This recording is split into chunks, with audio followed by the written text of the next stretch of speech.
Good morning. I'm Harley Schlanger from the LaRouche Organization with your daily update for February 10th, 2021. I'm going to start with some very exciting news, which is that there are three nations which are about to fulfill a Mars mission.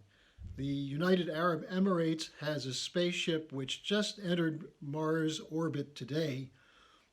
We have the Chinese mission that will land on Mars in a couple of days, and on the 18th of February, the U.S. Perseverance should also make it onto Mars. Perseverance is a rover. Now, this is exciting because it signals a new era that we're entering into in terms of mankind as a spacefaring creature. That we're now moving outside of the potential or outside of the limits on potential that opens up the whole universe to us.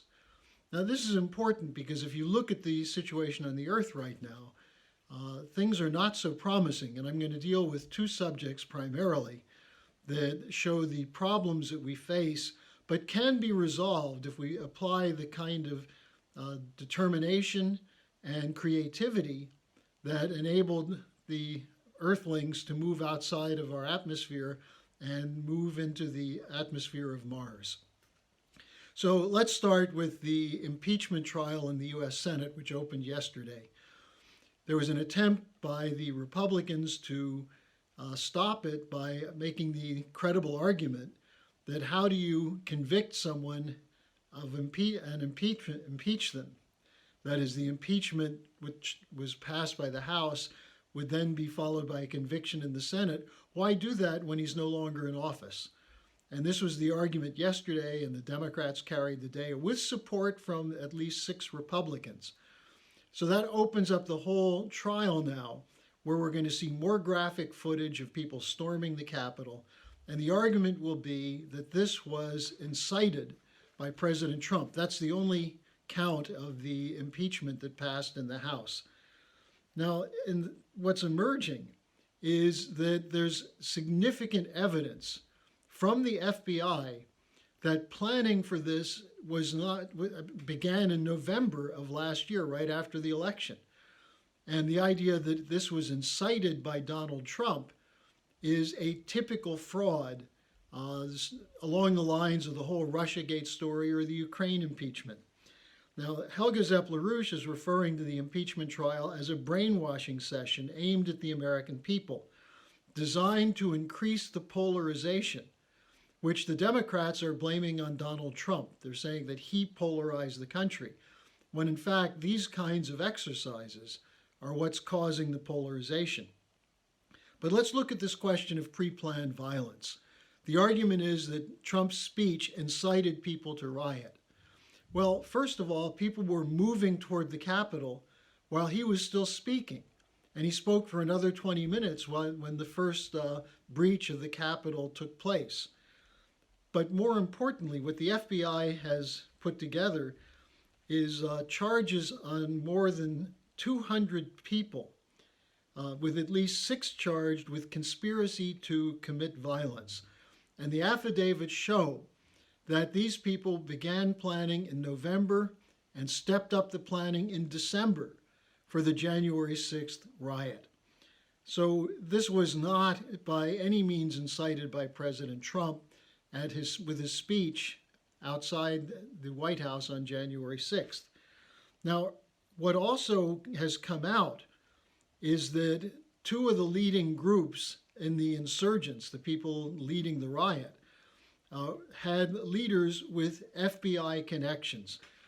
The Proud Boys national chairman, Enrique Tarrio, has been an FBI informant for a number of years.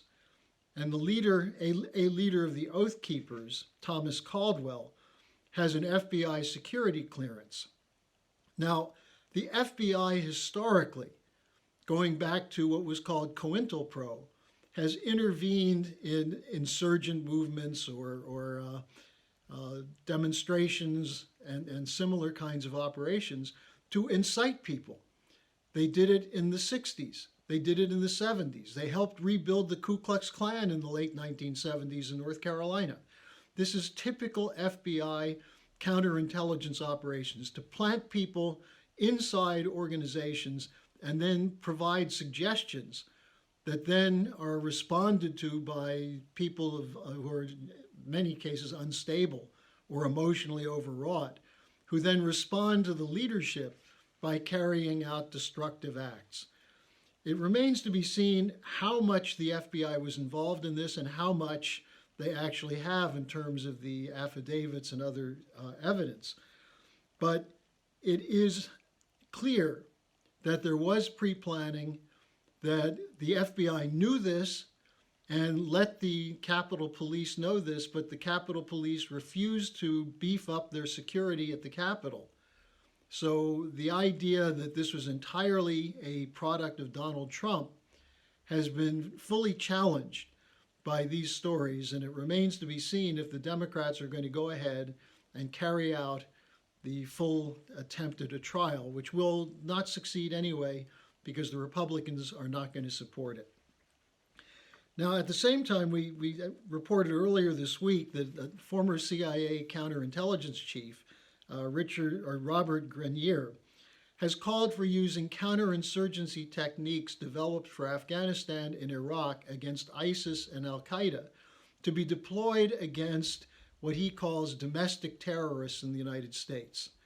So that's part of the purpose of this trial, is to create the image of a budding al-Qaeda, ISIS insurgency among pro-Trump networks to justify preemptive measures, increased surveillance, and what other kind of counterintelligence methods? Waterboarding?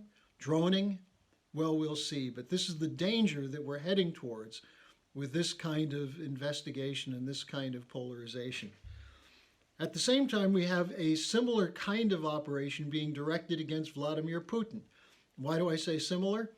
Well, Putin and Trump were both targeted by the supporters of regime change of the British Empire, the Five Eyes intelligence networks, which includes the United States, and such individuals in the U.S. as John Brennan of the CIA, Clapper, Obama's director of national intelligence, and a whole slew of people who are now emerging in the Biden cabinet as the ones who ran Russiagate against both Putin and Trump. So while the trial against Trump is ongoing in the Senate, yesterday there was an anti-Putin online discussion conducted from the Polish embassy in Brussels that had representatives of 20 countries there, mostly European Union countries and NATO, but also the UK, the US, Canada, and Ukraine. And what they were talking about is how to use the Navalny case to bring down Putin, to use increased sanctions on individuals in the Russian government, targeting Russian businesses and Russian banks, including such things as the Nord Stream 2 pipeline. At the same time, it's clear that this is a grouping that's involved in the color revolution underway in Belarus, where the German government has spent 20 million euros to support the anti-government demonstrators there. Now, as this is escalating against Putin, there are some things that the regime changers don't want you to know, but we're going to tell you about them. We already reported a couple of days ago about the 2012 tape that was done by the FSB, the Russian security service, of Ashurkov, the head of the anti-corruption division of Navalny's movement, meeting in the British embassy in Moscow with a probable MI6 agent asking for $10 to $20 million to help destabilize Putin. This was back in 2012. This same Ashurkov participated in the online meeting yesterday that was held. Ashurkov fled to Britain when he was under investigation, but he's still working with these British networks. Now then, Navalny, after he came back to Russia, produced a video which fabricates a story that Putin has a $1 billion mansion on the Black Sea, that he's just leaving it there till after he retires, if he ever does retire from government, and it supposedly has a $50,000 gold-plated toilet, and on and on and on. Turns out that the video that they're showing of the outside is really a dilapidated mansion that's been empty for years, but it's being renovated today, not for Putin, but to become a hotel. And the interior images they showed were from very fancy luxury apartments, not from the so-called Putin Mansion. But this story fits the whole line that Putin is corrupt and stealing money. Also, what has emerged is a 2007 video of Navalny, the great heroic figure who's backed by human rights groups, referring to Muslims as cockroaches and rodents. Navalny is, in fact, a right-wing nationalist. He's not a pro-democracy figure, but he's been used against Putin and adopted by the Soros networks, by the anti-Putin networks in the US and the United Kingdom. So the question is, why is there so much support for this character, Navalny, from social media networks, the same social media networks that are censoring Trump supporters and increasingly progressive Democrats in the United States? Well, it makes the point. It has nothing to do with human rights and freedom, and everything to do with building a global bankers' dictatorship for the City of London and Wall Street, and including Brussels as well, that would impose top-down austerity against populations while reinflating a new bubble to provide liquidity to roll over all the bad debts in the hands of these swindlers and speculators tied to the central banks. That's what this is all about. That's why Trump was targeted. That's why Putin is targeted. And by the way, that's also why China's President Xi is targeted. This is a regime change color revolution conducted by the richest swindlers in the world tied to Davos and human rights networks, including those in the City of London. Now, we're going to have a roundtable discussion this Saturday at 1 p.m. Eastern. The Schiller Institute is going to bring people as the first of our roundtable discussions to take up the question of why is Russia under attack. And this is something that everyone in the West should pay attention to, because the attack on Russia is not just an attack on Russia, it's an attack on the potential for an American nationalist force to link up with Russia and China against the British Empire. So we'll have more on this tomorrow. Thanks for joining me today, and I'll see you then.